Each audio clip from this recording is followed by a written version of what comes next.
Well, hey there, Dr. Andrew Grecki, physical therapist, here to show you the #1 single best exercise for stenosis. There are a lot of exercises we can do for stenosis, but if I only had the opportunity to give you one thing, this one thing would give you results long term. It is the true cause of most people's pain with stenosis. It doesn't fix stenosis, but it makes the pain go away. What happens to people with stenosis is they start to get tight in a muscle in the front of their hips called the hip flexor or iliopsoas. That muscle runs from the front of the hip up to the spine. When we sit down, that muscle is very relaxed, which is why a lot of times people with stenosis don't have low back pain or sciatica when they sit down, but they have it when they stand up. The change happens because of the tightness in the front of the hips. So I'm going to show you the #1 most important thing I feel people with stenosis should be doing on a daily basis.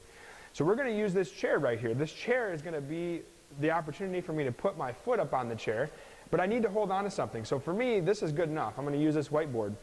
For you, you might want to consider getting into a stairway where there's railings on both sides and you can put your foot up on the second step. Or you might want to consider using a chair in a doorway so you can put the hands on the door frame.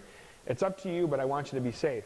So with my foot up on the chair, my back foot, I need to look at that and make sure it's nice and straightforward. It cannot be turned out, otherwise this is not effective. So I want to stand tall, and when I get in that position, I want to gently start to move my body forward and back. And right away, I start to feel tension in this region right here where my hand is, in the front of my right hip.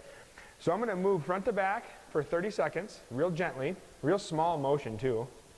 Then I'm going to move my hips while I'm forward and I feel that tension. I'm going to move my hips side to side for 30 seconds. Then I'm going to, again, keep that tension built up by moving forward, and the third one is going to be around in circles. And I'm going to go 15 counterclockwise, and then I'm going to go 15 clockwise, okay? So it should take me 1.5 minutes on this side. Then, of course, I'm going to switch legs and go through the same sequence again, front to back, side to side, and rotation left and right. I recommend doing this 3 times a day minimum for 2 weeks before you can make a judgment whether it's helping you or not. If there's any pain, I don't want you to do it. That's not my advice, but I do believe this is the most important thing that I would teach every person that has stenosis, because 99% of them have tightness in the front of the hips. Hope you enjoy.